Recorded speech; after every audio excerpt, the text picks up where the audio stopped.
अस्सलाम वालेकुम defence lovers. Defence updates में अमेरिका के हाइपरसोनिक वेपन के नाकाम तजर्बे के अलावा तुर्की से मुतालिक मुख्तलिफ खबरों से आपको आगाह करेंगे, जबकि मुश्तबा तौर पर चीन और रूस की जापानी समंदरी हदूद में मुश्तरका एयर पेट्रोलिंग से मुतालिक न्यूज़ भी इस वीडियो में शामिल होगी। So let's start.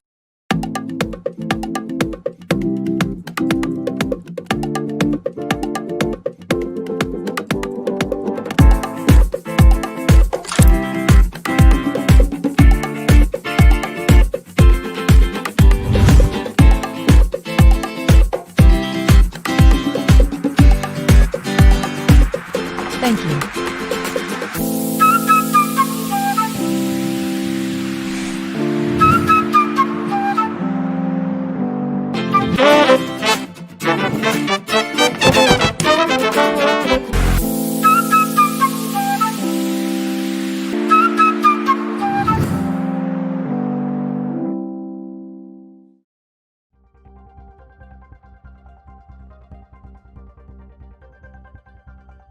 Russian ministry of defence का कहना है कि रूस के 2 और चीन के 4 स्ट्रेटेजिक बॉम्बर तैयारों ने मंगल के रोज सी ऑफ जापान और ईस्ट चाइना सी के ऊपर मुश्तरका एयर पेट्रोलिंग की है। वजारत दिफा का मजीद कहना था कि ये ज्वाइंट पेट्रोल्स रूस के Tu-95MS, चीन के H-6 के लॉन्ग रेंज बमबार तैयारों ने सरअंजाम दिए। इस दौरान साउथ कोरिया ने अपने फाइटर जेट को स्क्रैम्बल की हिदायत दी, जो उनके मुताबिक रूसी और चाइनीज तैयारों को वार्न करने की गर्ज से उड़े थे। साउथ कोरियन हुकाम के मुताबिक ये रूसी और चाइनीज एयरक्राफ्ट कोरिया की एयर डिफेंस आइडेंटिफिकेशन जोन में दाखिल हुए थे। ताहम रूसी वजारत दिफा के मुताबिक ये एयरक्राफ्ट कोरियन फिजाई हदूद में दाखिल नहीं हुए। रूसी हुकाम के मुताबिक ये लॉन्ग रेंज स्ट्रेटेजिक तैयारों की दूसरी मुश्तरका एयर पेट्रोलिंग थी। इससे पहले एशिया पैसिफिक रीजन में दोनों ममालिक के तैयारों ने 23 जुलाई 2019 को मुश्तरका पेट्रोलिंग मिशन कंडक्ट किया था। ताहम इस दौरान तैयारों ने किसी मुल्क की फिजाई हदूद की खिलाफ वर्जी नहीं की। साउथ कोरिया के ज्वाइंट चीफ ऑफ स्टाफ का कहना था कि इन तैयारों के बाद 15 रशियन जेट्स ने शुमाल की तरफ से मशरकी समंदर की तरफ परवाज की। ताहम हो सकता है ये तैयारे चीन और रूस की मुश्तरका मशकों को लेकर परवाज कर रहे हों, जिसके बारे में चीन ने पहले ही इतला दे दी थी।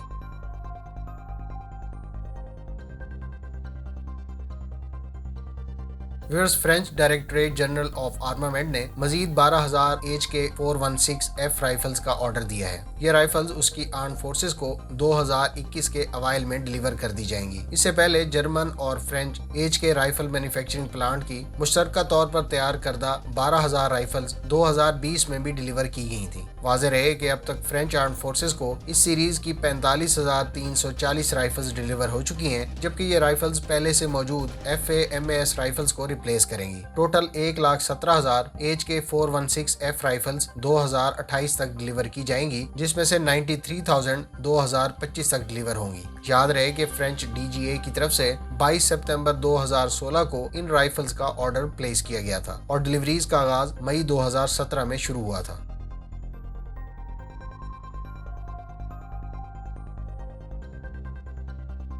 हंगरी ने तुर्की से खरीदी गई 40 आर्मर्ड व्हीकल्स में से चंद रिसीव कर ली हैं। तुर्क कंपनी नेरोल मकीना की एजदर यालसिन यानी ड्रैगन का एडवांस वर्जन हंगरी ने इस साल ऑर्डर किया था। ये व्हीकल एसलसान के रिमोट कंट्रोल वेपन स्टेशन से इक्विप्ड हैं और इस वेपन स्टेशन पर 7.62 या 12.7 मिलीमीटर की मशीन गन और 40 मिलीमीटर का ऑटोमेटिक गनरेड लॉन्चर नस्ब किया जा सकता है। ये व्हीकल रूरल और अर्बन दोनों तरह के एरियाज में ऑपरेशनल रिक्वायरमेंट के तहत तैयार की गई हैं और ये IED से भी प्रोटेक्शन फराहम करती हैं। इसमें 11 पर्सनल के अलावा 4 टन वजनी साजो सामान को एक जगह से दूसरी जगह मुंतकिल किया जा सकता है। याद रहे कि इससे पहले ये तुर्क कंपनी 2017 में एजदर येल्सिन APCs को ट्यूनिस को भी एक्सपोर्ट कर चुकी है, जबकि उज्बेकिस्तान, कतर और सेनेगाल के अलावा साउथ सूडान भी ये व्हीकल इस्तेमाल कर रहे हैं।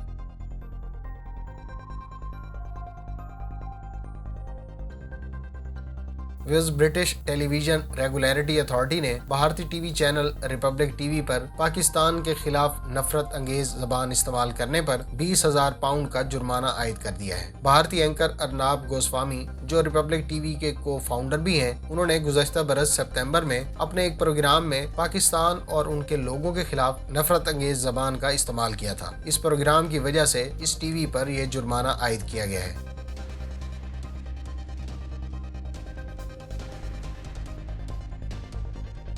व्यूअर्स, अमेरिकी एयरफोर्स का हाइपरसोनिक मिसाइल का तजर्बा नाकाम हो गया है। इससे पहले सितंबर में defence advance research projects agency यानी DARPA ने यानी दरपा ने hypersonic air breathing weapon concept यानी HAWC के 2 वेरिएंट्स की कामयाब कैप्टिव कैरी टेस्ट का ऐलान किया था। दरपा का कहना था कि दोनों हाइपरसोनिक वेपन इस साल के अंदर अंदर फ्री फ्लाइट टेस्टिंग के लिए तैयार होंगे, जबकि 14 दिसंबर को एयरफोर्स एक्विजिशन के सरबराह ने भी कहा था कि इन hypersonic air launch rapid response weapons के टेस्ट बहुत जल्द मुतवक्के हैं और कामयाबी पर अगले साल इनकी प्रोडक्शन शुरू किए जाने के इम्कानात हैं। इस खबर से मुतालिक हम आपको अपनी डिफेंस अपडेट 67 में पहले ही आगाह कर चुके हैं। ताहम अब इतलात हैं कि अमेरिकी कंपनी रेथियोन और लॉकहीड मार्टिन के तैयार करदा ये सिस्टम्स हालिया टेस्ट में नाकाम हो गए हैं। ताहम इस टेस्ट की नाकामी की कोई वजूहात सामने नहीं आई।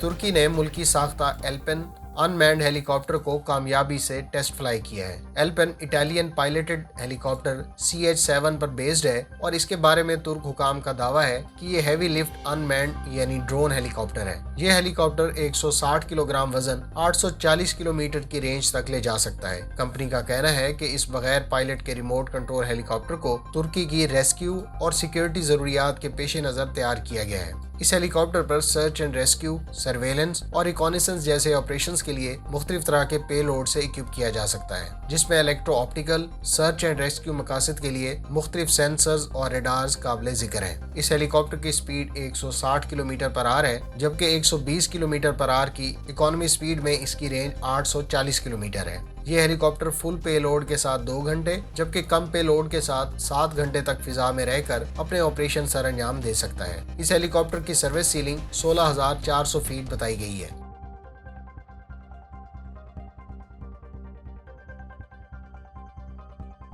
US नेवी ने अपने F-18 तैयारों के लिए 48 नए इंजन का ऑर्डर दिया है। जनरल इलेक्ट्रिक को $220 मिलियन के कॉन्ट्रैक्ट के तहत 48 न्यू F414 GE400 इंजन का ऑर्डर दिया गया है। ये इंजन अगस्त 2023 तक डिलीवर होंगे। याद रहे कि ये इंजन बोइंग F-18EF, साब ग्रिपेन NG और इंडियन तेजाज लाइट कॉम्बैट एयरक्राफ्ट में इस्तेमाल किया गया है। ये इंजन अमेरिकन नेवी के पास पहले से मौजूद F-18 सुपर हॉर्नेट तैयारों में नस्ब किए जाएंगे और हुकाम का कहना है कि ये इंजन पहले वर्जन से ज्यादा थ्रस्ट फराहम करते हैं।